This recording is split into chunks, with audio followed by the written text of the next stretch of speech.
I'm not just happy, I'm Happow.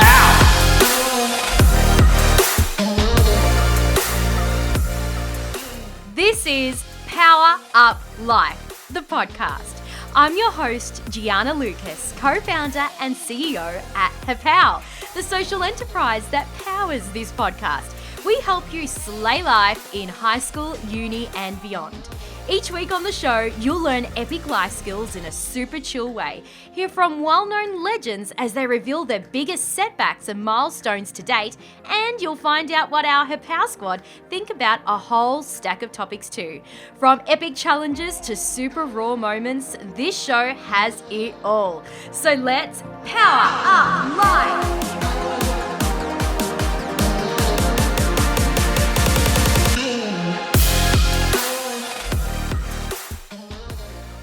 Where do I begin with this episode's guest? On top of being a super well-known entrepreneur, speaker, and podcast host, she's also a serial creative, influencer, and now author. What you see is what you get when it comes to Sarah Davidson. She's incredibly kind, funny, and wise, and she isn't afraid to laugh at herself. Just head over to her Insta profile and you'll know what I mean. She's married to her bestie and business partner, Nick, and together they have a fur baby named Paul, yes I know, a super adorable golden retriever who also regularly features on her socials. So you're in the know, Sarah is the co-founder of Matcha Maiden, a hugely successful online store that sells premium matcha tea with warehouses here in Australia, the US, and Europe. She and her hubby Nick are also co-founders of Matcha Mylkbar, a plant-based cafe in the heart of St Kilda, Melbourne. According to Chris Hemsworth, yes, Chris Hemsworth, it's his favourite cafe here in Australia. I know, amazing. Sarah is also the founder of Seize the Yay, a podcast and now book that has millions of downloads featuring over 100 guests, including the likes of Gary Vaynerchuk, aka Gary V, Miranda Kerr, and many, many more. In this episode, Sarah and I chat about our love for dogs, socials, and Smash Davo, and also she talks about her high school days whilst being a full-time ballerina. Yes, you heard correctly, life in uni, which also included hosting at nightclubs, to corporate law, and how a life-changing moment whilst on a mission trip in Africa changed the course of her life forever. She also shares how she discovered her passions and embraced her inner creative nerd, and she also unveils a whole lot of lightbulb moments, including her perspective on gratitude, productivity, goal setting, coffee, and more. So let's power up life. Welcome to the show, Sarah. Thank you for having me. I'm so excited to be here. So, Sarah, you are known for many amazing quotes. You've got your Seize the Yay calendar. I think that's like a little flip book that has like inspiration every day. And of course, your podcast and all the bazillion other things that you have going on. You're a bit like a wave of inspiration. Every time I go to your Instagram, I always feel better about myself. I just think you're an all-around cool chick. So we're really, really thankful for you coming on the show. And I guess one of the questions I'd love for you to answer is actually something that's on your Instagram. And it says, doubt kills more dreams than failure ever will. I think you're a true testament of that. Can you tell us why you believe in this so much? I'm guessing it's something that you've lived through in your own life. Yeah, absolutely. I think one of the most common things that came up in my own story, but then in every other person I'd encountered who'd had any kind of journey, not necessarily corporate to business, but business to corporate or changes within their career, at any stage that there's novelty or fear or discomfort of something new, self-doubt is always there. And the more I do the podcast, the more I realize you don't actually ever really grow out of it. If anything, it's a sign that you are continuing to grow, and it plays a really important role. But if you don't learn how to channel it, or you don't learn that its role is more self-protection than truth, because some of it can be quite negative and critical, it can really stop you from ever taking risks and ever, taking the big, scary, unusual, unpredictable steps that might lead to what actually is your bigger purpose. I went very much from something that was corporate, was very respectable, was objectively successful, and I didn't even dislike it, but I was just fine. I was just okay. And I shudder to think that most people only make a change if they're actively unhappy. So many people just sit with okay, because it's not it's not it's not uncomfortable enough for you to bother upheaval, having any upheaval in your life. So what I've become really passionate about is it was only by a complete accident that I was able to see a gap in the market with my husband, start a side project that was never actually meant to be a business, and a huge life change was never on the cards. Was only an accident that led to all that happening, and then gave me the chance to see by contrast that I was blah. I didn't even know that I was blah.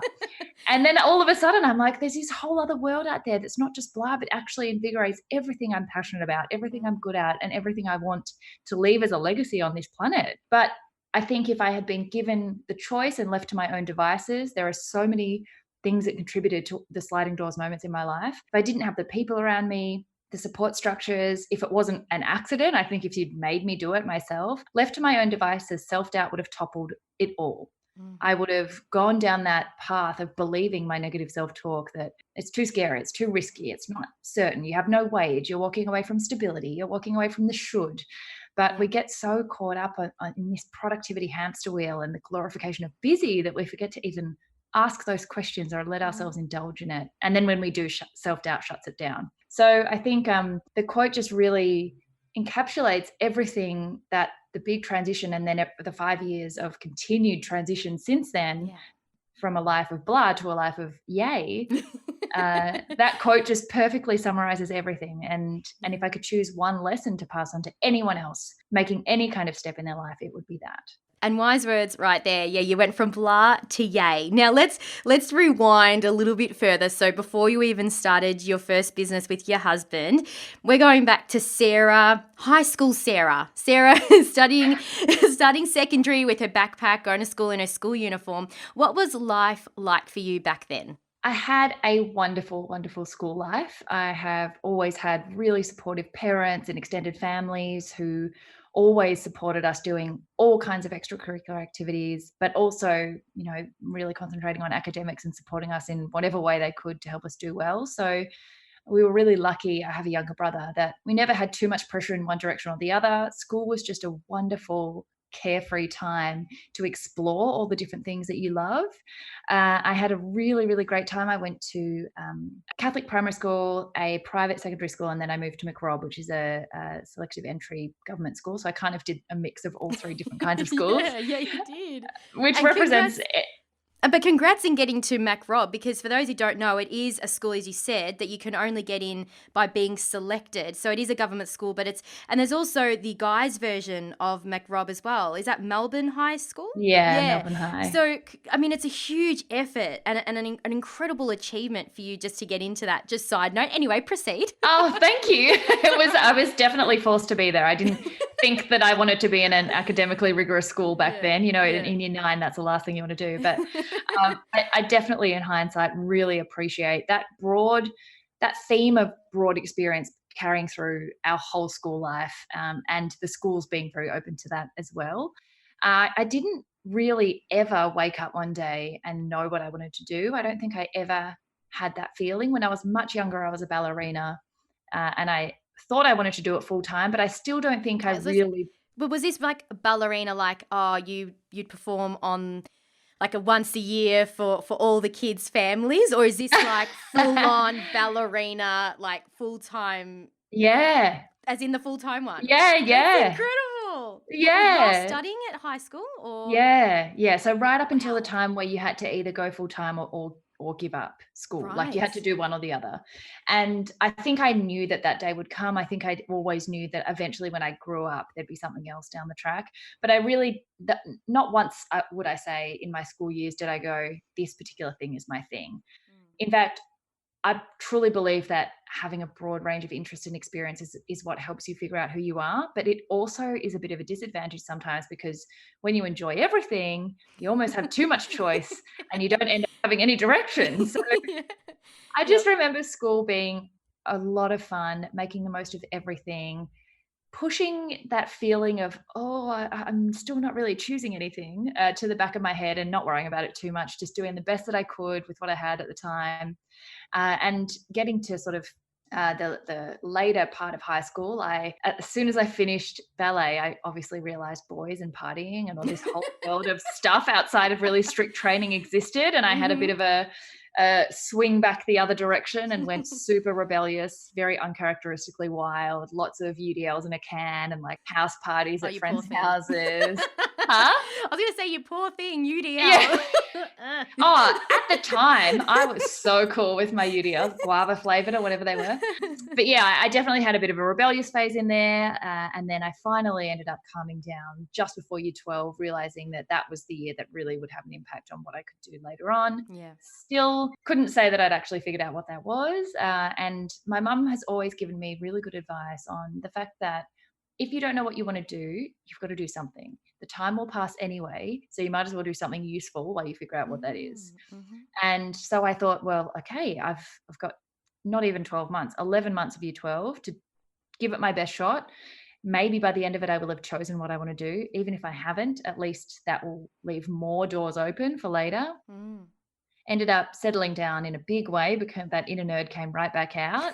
And I ended up doing quite well. And I still didn't know what I wanted to do.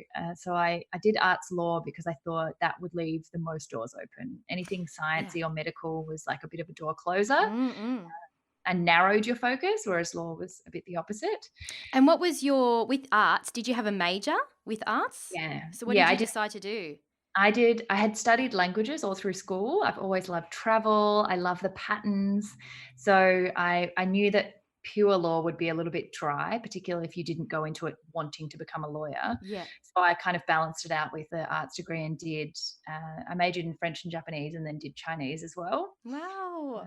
I did 5 exchanges. So again, at uni was like, I'm just there to make the most of it. Yeah. Or I'm sure you've realized I can't not go all in. Like I don't actually know how to do that. Yeah. It's not even, I don't even know what that looks like. And I really I still think I got to the end of uni and still wasn't sure what I wanted to do, but was like, well, I've got to do something. I'm getting close to graduating. So I'll just apply to whatever's logical and then see what happens. I think I really, from about year 7 was like, my attitude is a see what happens kind of attitude. I've got no plan. I'll just do whatever makes sense logically. So yeah, again, I had a really good balance of having a great time. I was all about the nightclubs, hosting at nightclubs on the weekends, partying like a crazy person, but then studying really hard at uni and doing all the internships. There's like 2 sides of you. And it worked, and that Always. really works well in tandem for a lot of people. So you obviously found the balance so that you were able to enjoy and get the most out of your younger years, especially when you were in that studying phase. So good on you to be able to pull that off, because you clearly have. I'm just like a person of extremes in all areas. And even now they're different extremes. Like there's no nightclubs involved at all, like obviously. Now it's all Instagram now. Yeah, well, it's all Netflix and like TV and just being a sloth. Like I'll go hardcore at sloth and then hardcore at productive. Like there's just I can't do moderate. It's just not a thing. You're not, what do they call it? You're not beige. There you go. You're not beige. There is no beige. Like at the start of Instagram, I was like, I'm going to go real minimal and I'm going to try and do black and white and neutrals. And like my life is not neutral. I just can't do that. Yeah. You're just you. And it's the best way to be authentically you, whatever that looks like. You know, and if it is an element of beige on the occasion, because that's what you're vibing, then that's okay too, Sarah. Yeah, it's just not like planned beige. It's just spontaneous beige. So spontaneous beige. Love it. Yeah. So yeah, I got to the end of it. I was at uni for about 6.5 years. It was quite a long degree. I did an honours thesis. I was just all over the place trying lots of different experiences. And I've always loved, and this is one of the things I always come back to in Seize the Yay now, is that if you ever lose sight of what you're passionate about or what you love or what you're good at, just look at your natural tendencies when you were younger. So from the time I was a child, I've loved just talking to people about their life path, and everything about their life that's different to mine is fascinating to me. So I just talked to as many people as I could about what they did with their law degree, where they went, where their friends went, if it was diplomacy or war crimes tribunals or, you know, criminal law, like whatever it was. I always knew that if I wanted to have a broader range of choices, I'd chosen the right degree. But I just spent 7 years still not figuring out what the right choice was. So then I did the same thing as I did at the end of high school, really, just gave myself the best chance to figure out the next step, applied for a top tier international law firm that I thought would give me the best chance at good networks, travel opportunities, again, whatever would open the door to new things that might help me narrow down in future. And that turns out to be exactly what happened. Got into the firm, started early 2013, and spent nearly 3 years as a mergers and acquisitions lawyer, just getting into the workforce, figuring out what full-time work and adult life actually involves, and how to pay your tax and like get health insurance, fun and stuff. do your own laundry and all that like weird, uncomfortable stuff. And I think at some point in there, and I can't really pinpoint when, I got really caught up in that whole just conveyor belt or treadmill of just being busy, ticking the boxes, kicking certain goals without ever really stopping to think if I cared about those goals or if they were even my goals at all. And I definitely wasn't in a bad place. I was so grateful to have a good job. I got amazing opportunities and I learned so much from some seriously intelligent people.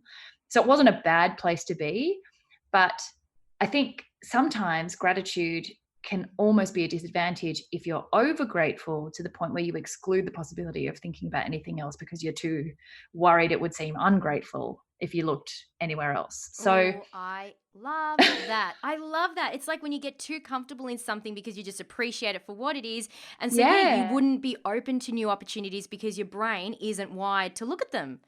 So it's so true what you're saying. Yeah.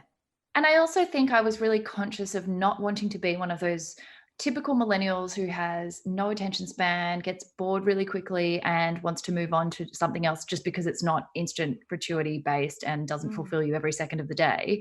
I was overly conscious of not being that either, which meant that for the first 3 years, I didn't even consider that part of my personality was being seriously stifled, that the nerdy side got completely satisfied by the brain gymnastics of law, but the other side of me has always been stronger. It's always shown itself to be stronger. And I just didn't even notice that happening. I think the power of that glorification and gratification of being busy and doing and ticking boxes would have actually carried me years and years into my career before I realized and had any kind of awareness that there was anything else. And I'm just incredibly lucky that there was a bit of an episode that kind of came into my life where Nick and I went to Africa to work in a school that he'd been sponsoring through his creative agency. And I ended up bringing back a parasite from that trip in such a way that it was in my gut. So it was very subtle, didn't really notice straight away that anything was wrong. It was over the course of like quite a few months that was small changes to appetite, digestion, fatigue, all those kinds of things that aren't, shocking. But 3 months later, I'd lost 20 kilos. Wow.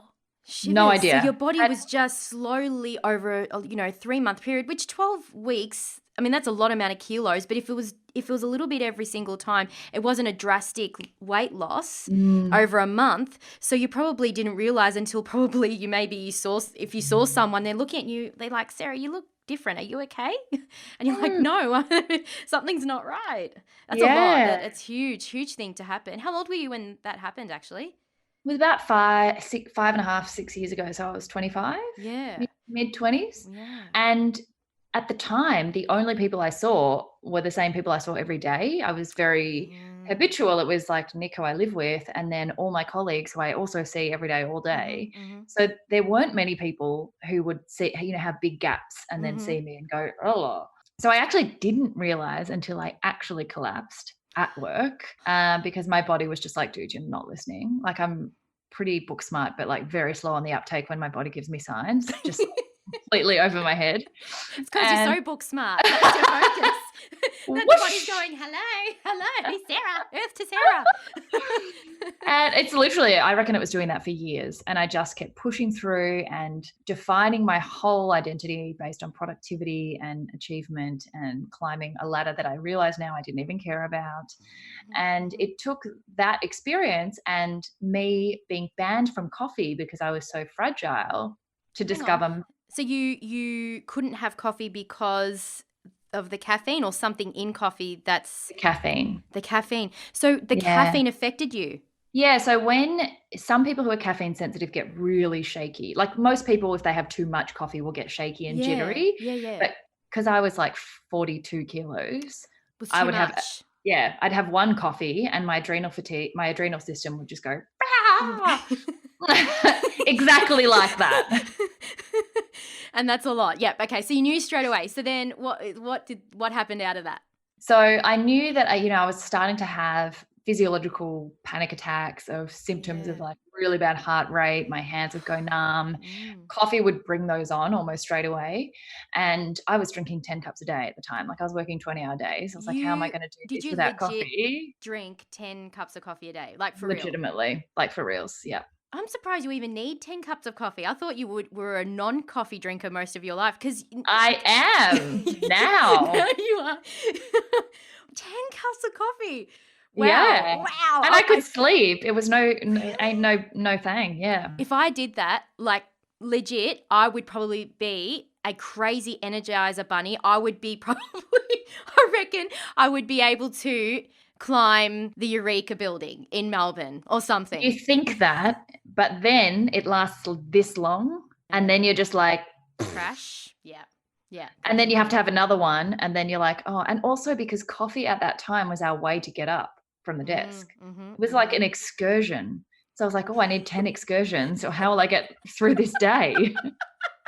It was clearly just a crutch that I was leaning on to get through my life. So then I got sent to Hong Kong with the firm on a deal when I eventually got well enough to go back to work. And over there, matcha is everywhere. And it's a healthier form of caffeination that has unique amino acids in it that make it slow release into your bloodstream. So if you're like caffeine sensitive or unwell for any reason, you can still tolerate it. And that is the happy accident that started Matcha Maiden, which was our first business. And it was only through accidentally discovering a different method of working and different types of work that I was like, this is what I'm good at and what I love. And suddenly paperwork went from being blah to being actively like brain numbing, which not for everyone. Like some people are so suited to that work. But for me, I realized I'm part that, but mostly the other side.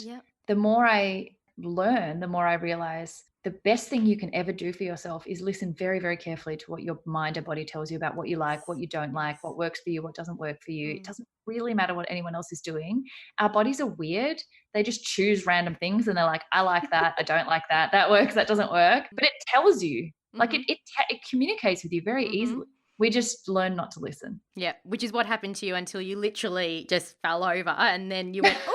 That's the sign that you've been, and it was probably, if you think about it, was the siren that was literally going off. That was probably subtle and very quiet in the beginning, but it wasn't loud enough for you to hear it. And I think, through that obviously very devastating experience for you has ended up opening up so many more doors, and you've allowed your body to heal, and you've probably in that have helped heal many other people's bodies as well by bringing in matcha and being really the first people to do it sort of in Australia, making it a much more mainstream thing, because I think matcha's awesome. I love, to be honest, I'm not a caffeine drinker. My family's Italian and still my grandparents say, have a cup of coffee. No. Like, I don't need the coffee. I don't need it, exactly. Whereas for me, I've always been more a tea drinker anyway. And so, look, is that tea? Are you drinking matcha right there? I'm guessing you are. I've actually had way too much matcha over the past year, so I'm a little bit like in an off phase. So what do you I go through real phases. It's a chai. Oh, nice. Okay, good. So it's still I can't tea. show you without tipping it on the laptop. No, I'd rather your laptop to keep working. Otherwise, this would be all over and you wouldn't have a laptop. That would be a real shame. Yeah, I didn't go back to coffee for 5 years until 6 months ago when I smelt one and I thought for the first time, it was actually, yeah. It was? That's usually the best place. I think, or somewhere in Europe. And I, it's funny, like having gone from ignoring everything about my body to now being so in tune with it that I honestly hadn't even had any desire. I'd smell coffee, and I think the first coffee I had after I was well enough was burnt and gross. So then I didn't want another one for ages. But then 5 years later, I smelt it and I was like, I'm ready. I want one. So now I have one probably once a week or Sounds maybe like a treat. Yeah, but it's not that I am actively not having it when I'm not like, oh, I should wait till my once a week. I just only feel like it once a week and then I have one. And then I talk really, really fast. And Nick's like, oh my God, you should really not do that very often, because then when you do a podcast, when you talk coffee, everyone has to slow you down and blah, blah, blah, blah. So it's better for everyone than only drink it once a week. Yeah, I've absolutely loved this chat with you. One question I'd love to ask is right now, if there is a young person listening and they just are so inspired by your story and your genuineness, and they're like, oh, she's just so awesome. I love the fact she didn't really know what she wanted to do for so long.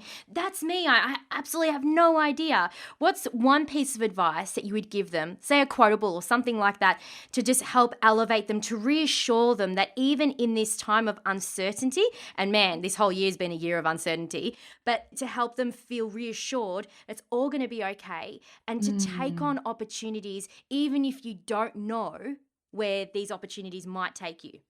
What would you say? I think, that's such a good question, because I think probably the biggest challenge that we all face is not necessarily the self-doubt, not necessarily, all those feelings. It's uncertainty. We are not really well attuned to cope with uncertainty, even though it's probably the most certain condition in our lifetime. I think something that I love, which is a quote, I've just been finishing off the edits for the Seize the A book, and a quote that I love, and every time I read it, it reassures me as well, is you don't have to see the whole staircase to take the first step.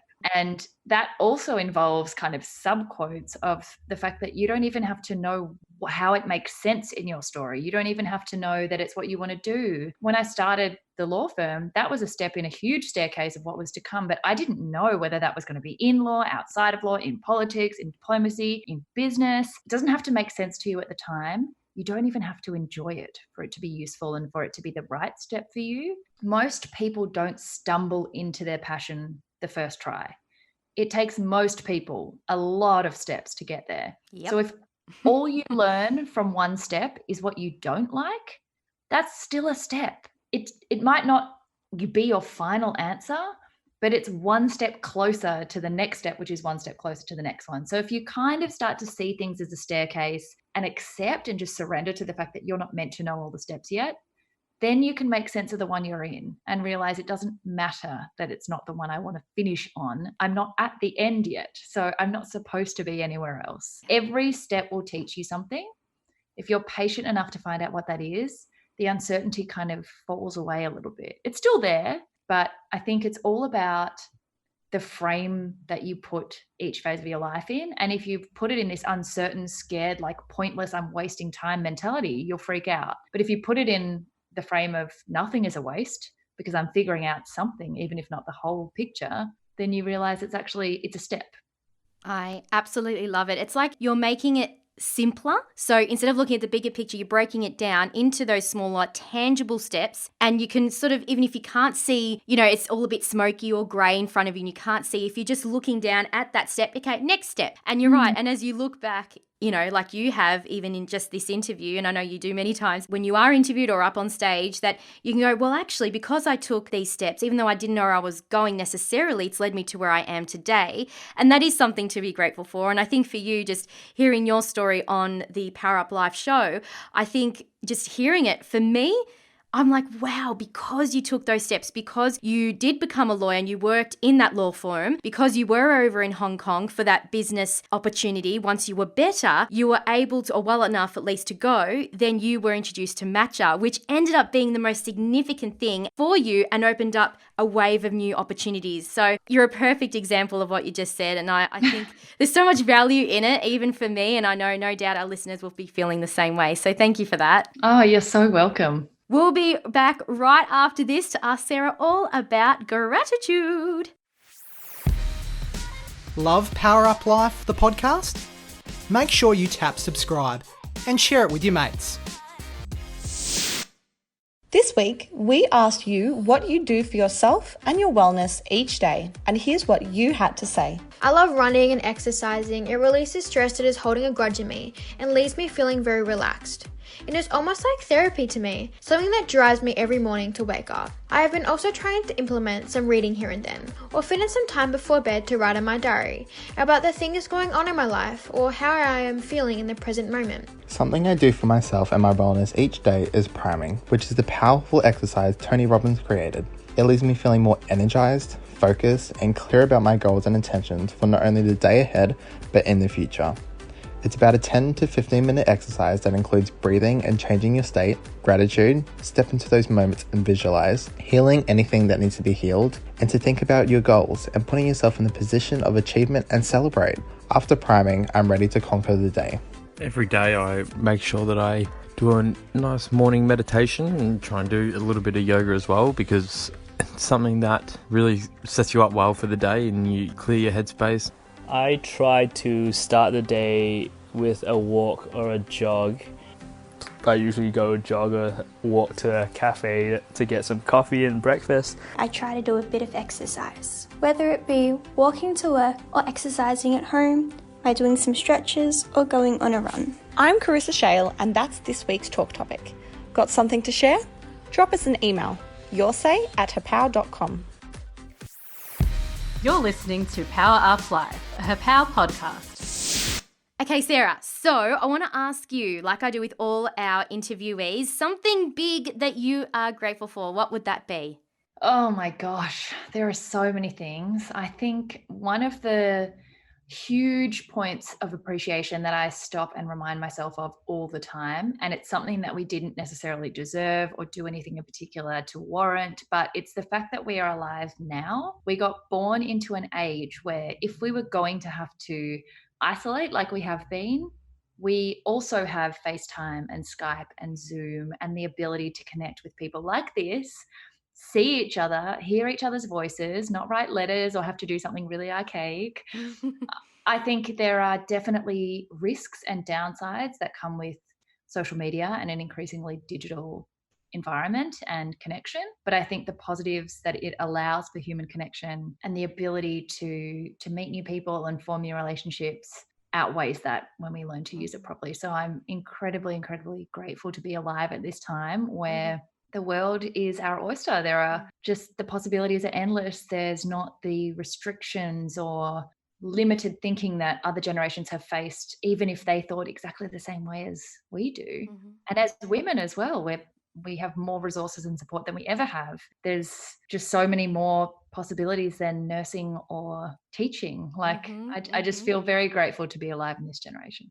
Yeah, I couldn't have said it better myself. That was so true. And I think, when the Spanish flu came out, I think World War I, yes, there was no technology. So you're right, it would have been sending letters and hoping it got to the person, especially in those days, it probably didn't with the Spanish flu. So you're right. I think it's to have technology around us has allowed us to feel more connected and less disconnected, as you said, especially when used in the right way. And I think if we all aim to empower when we use our socials just like you do, and your husband and your dog, is it Paul? Your dog's Paul, isn't it? Yeah, love his name, side note. He's awesome and we'll make this world a better place. So we can all yay together. All right, something small that you're grateful for. What would that be?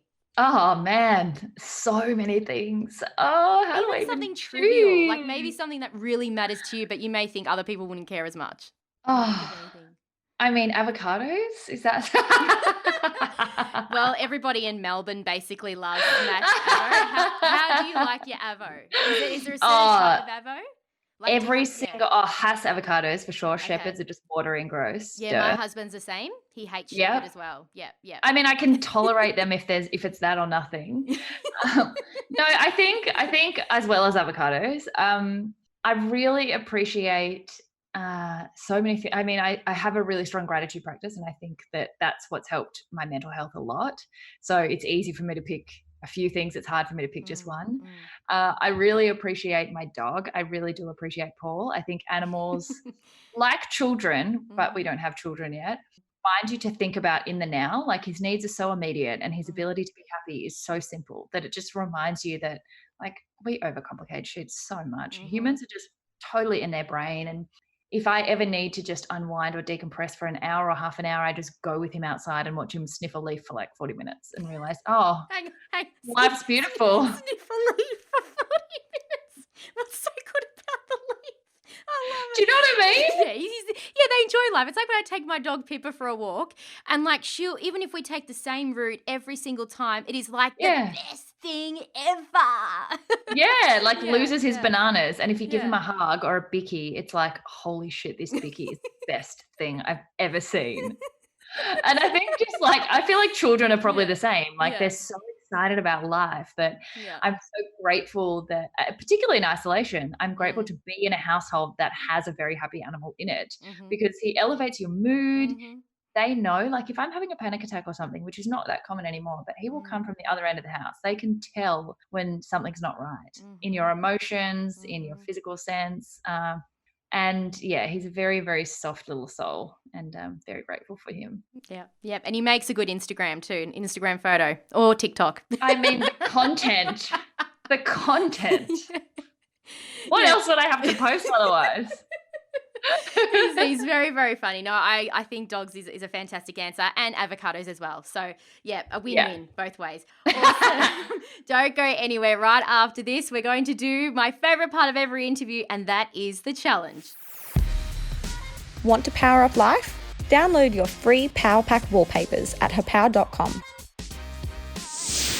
All right, Sarah, it's time for the challenge. Do you want to know what you're in for? Absolutely. All right, it's called Rapid Fire, and it's a game that's played around the world, but we are going to do things a little bit differently, or maybe it's the same as other places. We don't know. We're going to give it a go anyway. All right, 30 seconds. You've got 30 seconds, both yourself and me, to answer as many questions as you can in the 30 seconds you will be given. I've got Brendan here. He's got a whole lot of questions. I haven't seen them. Your questions will be different to mine, so they're not going to be the same. Yep, so don't worry, I won't be able to cheat, use your responses as my responses. So okay. It's all legit, all above board. So he's going to ask a whole lot of normal questions. What do you call a normal question? But basically questions about you and your life, and you basically just be yourself, and whatever comes first out of your head, whether it be word vomit or something else, just go with it. Oh, no. Okay. So the aim of the game, get as many answers as you can, or questions you can answer in the I feel like I can't describe this very well, but basically the person who's answered the most amount of questions within the 30 seconds wins the game. All right. Okay. Got it. Okay, great. So Brendan's here. Hang on. He's just taking out some highlighters. Okay, you good? Well, that's important. That is important. Color coding. All right. He's gone for orange. All right. Welcome, Brendan. Welcome. How you going, guys? Very good. Very good. Sarah's pumped. All right, Sarah, would you like to go first? Absolutely. Oh, of course. Well, you do seize every yay that you get. So go. Also, I'll be too nervous if I go after you. I'll be that good. All right, let's do this. All right, here we go. 30 seconds on the clock. Time starts now. Who has been the biggest influence in your life? My mum. What kinds of things really make you laugh? Memes. Love memes. What's your favourite place in the entire world? Ooh, Melbourne. Who's your best friend? Nick. Paul. Nick. Favourite movie of all time? Oh my God, that's a really good one. Ocean's 11. What's your biggest goal in life? It's so not true. It's the only one I could think of. What's your biggest goal in life right now? Learn to go to sleep earlier. Done. Time's up. Was that 30 seconds? Wow, that went so quickly. So fast. Also, it is not Ocean's 11. But why would you say Ocean's 11? I don't know. I just came out. I don't know what happened. I mean, it's good. It's a great movie. It's a great movie. Like, hang on, because Ocean's 11, was that was the last of the Brad Pitt ones? It was the first of the Brad Pitt one. It goes Ocean's 11, 12, 13. And then the one with the girls, was that Ocean's 8? Yes. Okay, there we go. All right. So But it's none of the Oceans are my favourite movie, so I don't even know why I said that. Okay, thank you. What would be your favourite? Bridesmaids, for sure. Oh, classic. Great movie. Yeah. Good choice. Don't know why that came out though. Or The Hangover I also love. Yeah, nice. So you basically like movies that have big groups of people in them all acting at once as main characters? Yes, but also no. The other one that I love is Black Hawk Down. Like it's really, I'm all very over the different. place. All over the place. Yeah. Love your choices. Lots of diversity. All right, my turn. Okay. All right. Here you go. 30 seconds on the... So how many questions did she answer? You can't know that. That's top secret, just to not help you All along. Right. You don't get any advantage, babe. Whatever. 30 seconds on the clock again. Here we go. What is your favourite way to spend a Saturday? With Pippa, my dog.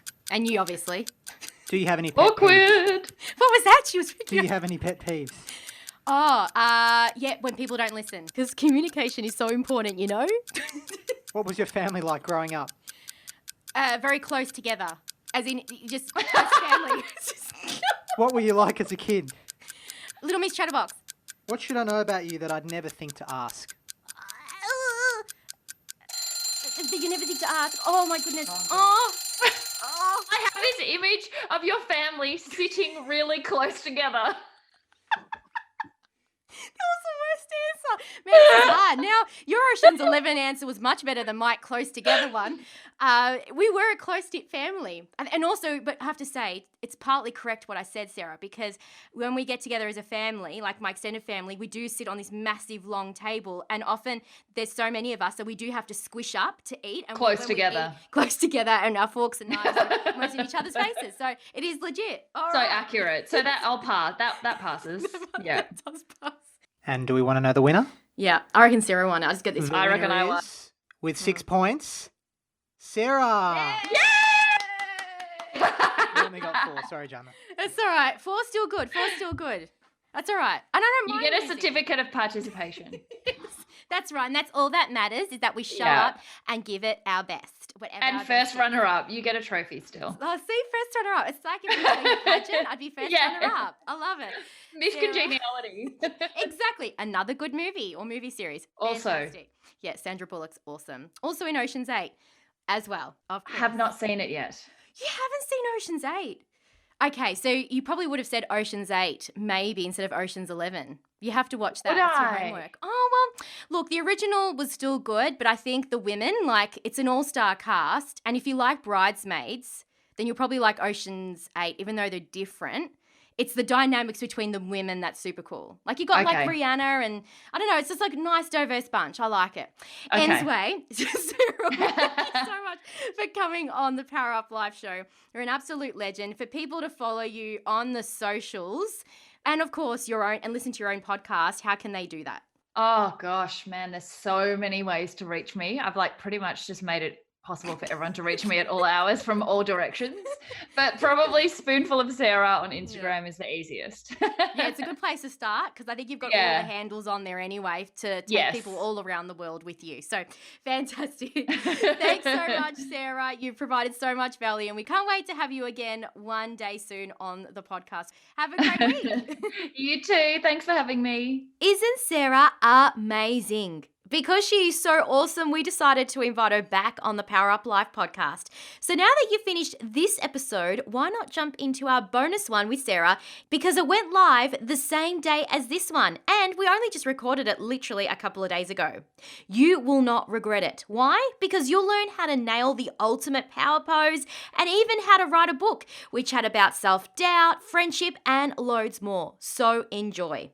Loved this episode of Power Up Life? Tell us by leaving a rating and review on your fave podcast app. By doing so, it helps us reach even more people just like you. And of course, don't forget to subscribe. Want more Happow? Sign up to our free, yes, free life skills platform to get access to our on-demand, expert-led video masterclasses called Life Lessons, quizzes, blogs, and more. Simply visit our website, happow, happow.com. Don't forget to follow us on socials. Simply look up @HappowAU to follow us and stay in the know.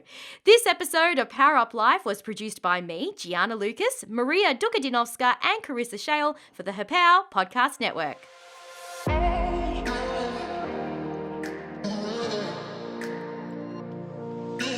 Thanks for tuning into this week's episode of Power Up Life, a Happow podcast.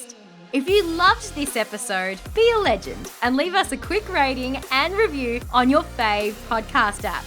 Dive into the show notes for all episodes on our website, happow.com/podcasts. Catch you next time and remember to power